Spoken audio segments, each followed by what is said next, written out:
In the name of Allah, the Merciful, the Beneficent. Now with the main headlines. Laylatul Qadr, its date, obligatory acts of worship, and why it is a significant night. Human rights documentation says 40% of Saudi Arabia's political executions target Qatif. Economic crisis in Pakistan leaves negative impact on Ramadan's spiritual atmosphere. Grand Ayatollah Shirazi discusses justice and judgment in Sharia during daily scholarly meeting.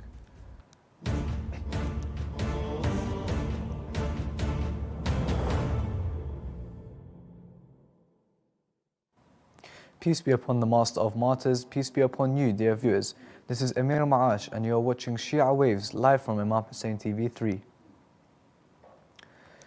Laylatul Qadr, the night of power or decree in the holy month of Ramadan, is of great significance for Muslims. It is the night in which the Holy Quran was descended, and it is better than 1,000 months. For more details on its time and greatness,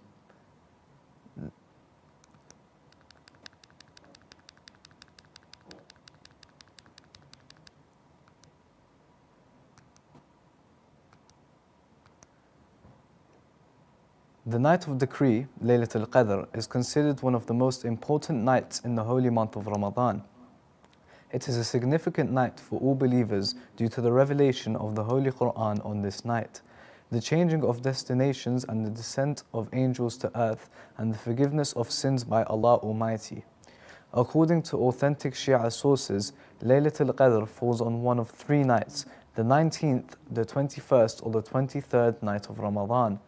In terms of prayers on Laylatul Qadr, Shia Muslims are advised to start praying from the night of the 19th, 21st or 23rd of Ramadan after the Isha prayer and continue until Fajr prayer. It is recommended to increase prayers on this night, aiming for around 100 rak'ah of prayer.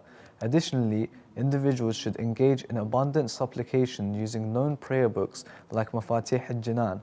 Regarding specific acts of worship on Laylatul Qadr, it is recommended to perform ablution before the Isha prayer, recite 2 rak'ahs of prayer with Surah Al-Fatiha and Surah Al-Tawheed, recite the Istighfar supplication 70 times, and pray 100 rak'ah of prayer with Surah Al-Fatiha and memorize verses from the Quran.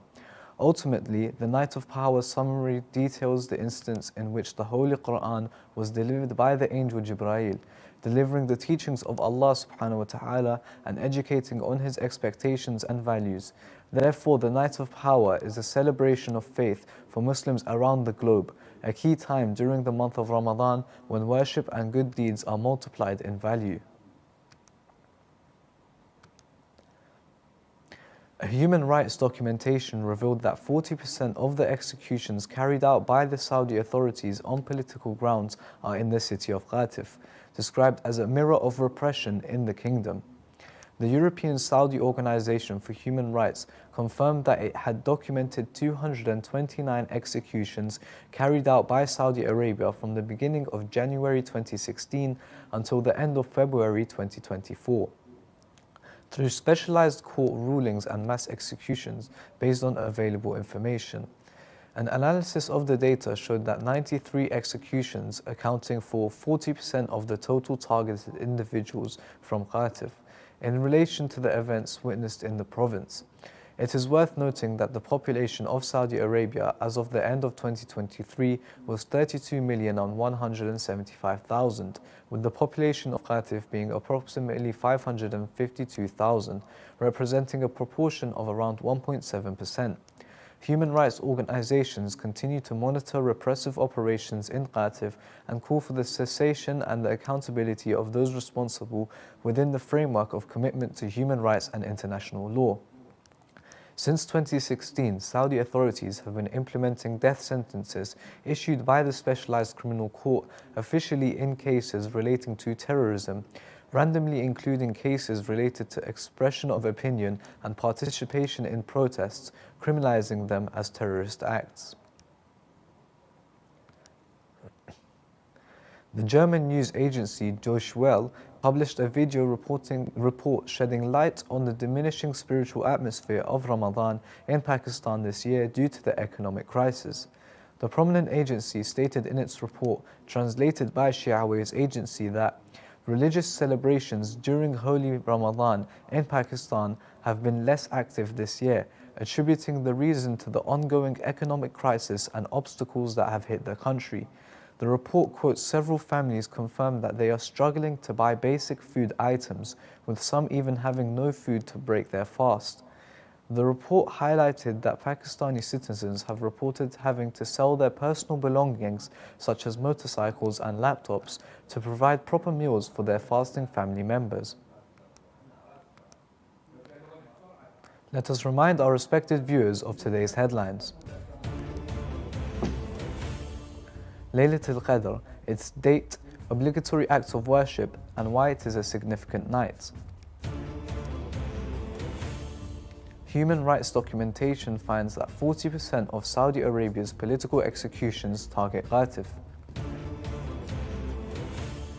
Economic crisis in Pakistan leaves negative impact on Ramadan's spiritual atmosphere. Also tonight, UNESCO puts desecration of sacred books on racism and hate crimes list.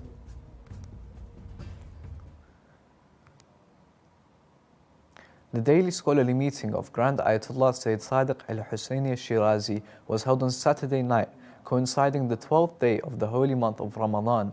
In this session, like the previous meetings, the Marja answered the questions of the attendees about various jurisprudential issues. In relation to the ruling on permit of judgment issued by the ruler of Sharia, Grand Ayatollah Shirazi said, if the ruler of Sharia and a fully qualified jurist gives permission to one of his emulators who is not a mujtahid but has knowledge of Sharia, that person can engage in judging. Regarding the condition of ijtihad for a judge, His Eminence said, this and a group of jurists believe the judge must be a mujtahid, while another group, such as the author of Jawahar al-Kalam and the late Grand Ayatollah Sayyid Muhammad al-Shirazi, do not consider ijtihad as a necessary condition for a judge, emphasizing the necessity of justice when serving as taqlid marja', judge and imam of the congregation. He said, I recently wrote an article about ijtihad and taqlid, in which I have mentioned 42 narrations related to the concept of justice, and the meaning of this concept can be. But the author of Arwa' al-Muthqa has said in a definition of justice, which I have accepted based on concord or following some jurists, that justice is an internalized characteristic, and abstaining from the forbidden and fulfilling the obligated cannot be achieved without it. Grand Ayatollah Shirazi further explained, justice is an internalized characteristic, and one who possesses this is called just, similar to bravery and generosity, which are internalized characteristics, whose possessors are called brave and generous. But the result of justice is that a person does not commit a sin, and if they commit a sin, they immediately regret it and repent. His Eminence said, there is a specific hadith that suspension of justice is sufficient to establish it, and there is no need for achieving absolute knowledge of it. Let's watch this day.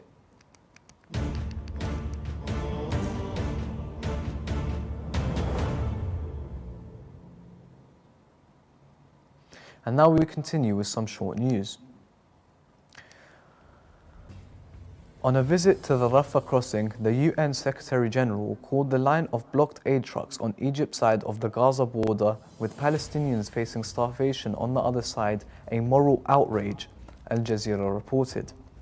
The visit by Guterres, which is a part of his annual solidarity trip to Muslim countries during Ramadan, comes as Israel faces global pressure to allow more humanitarian aid into Gaza, which has been devastated by more than 5 months of war. Antonio Guterres urged an end to the war and unrestricted access to humanitarian aid in Gaza, reiterating that the appalling death toll is hugely frustrating. The Nigerian army rescued 17 students and a woman who were kidnapped in Sokoto State 2 weeks ago, Reuters reported, adding that nearly 300 others were released after 2 weeks in captivity. The rescued students were taken from Sangyaya school on March 9th and were freed on Friday in an operation coordinated by the Army and the National Security Advisor's Office. Also, 287 students abducted from a school in the remote town of Kuriga on March 7th were released without any ransom paid. At least 100 of them are aged 12 or younger. Kidnappings by non-ideological criminal gangs demanding ransoms are happening almost daily in northern Nigeria, causing families and communities to pool savings and sell assets to secure the release of their loved ones. 3 children died and 2 others were injured in Helmand province due to the explosion of an unexploded bullet in the Grakesh district, Khama Press reported. The incident occurred when the children were playing with the bullet they found in the Laki area, the news source added. Unexploded bullets and mines left over from the war in various provinces of Afghanistan occasionally claim victims, especially children.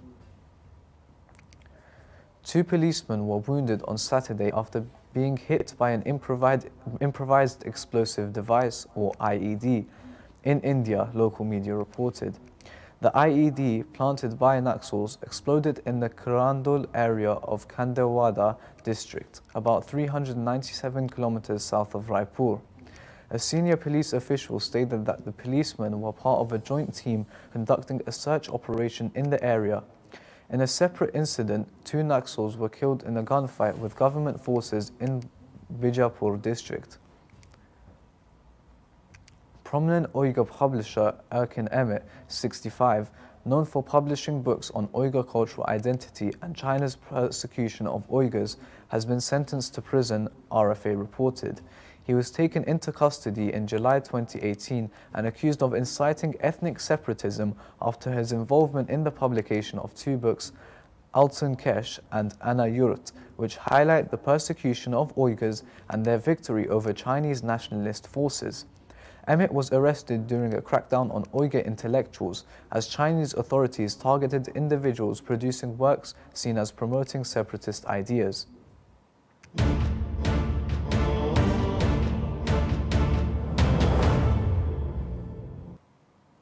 Following an initiative by Turkey, the United Nations Educational, Scientific and Cultural Organization has included the General Assembly resolution that considers crimes against sacred books a violation of international law within its resolution on racism, discrimination and hate crimes. Turkey's permanent delegate to UNESCO, Gulnur Aybet, explained on the X platform on Friday that the resolution was included during the 219th meeting of the Executive Board of UNESCO. Aybet mentioned during the 216th meeting of the Executive Board of UNESCO last year, combating Islamophobia was included in the resolution related to racism, discrimination and hate crimes. Regarding her speech during the meeting, she said, "I affirmed our support for combating all forms of hate crimes and emphasized that crimes against Islam have increased significantly in recent years, and UNESCO should act in accordance with UN resolutions." She added, "The draft resolution was accepted with the changes we proposed and we will continue the fight." In July 2023, the United Nations General Assembly unanimously adopted a draft resolution presented by Morocco that considers all forms of violence against individuals due to their religious beliefs, sacred books and religious sites as violation of international law. We have reached the end of today's Shia Waves show. Let's remind our viewers of today's headlines. Laylatul Qadr, its date, obligatory acts of worship and why it is a significant night. Human rights documentation finds 40% of Saudi Arabia's political executions target Qatif.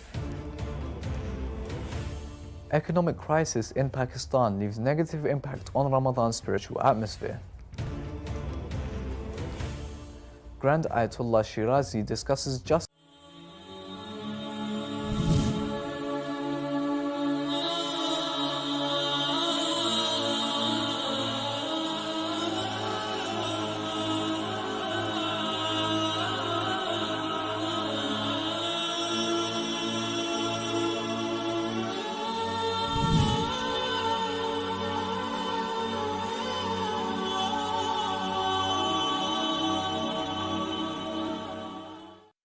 بسم الله الرحمن الرحيم اللهم رب النور العظيم ورب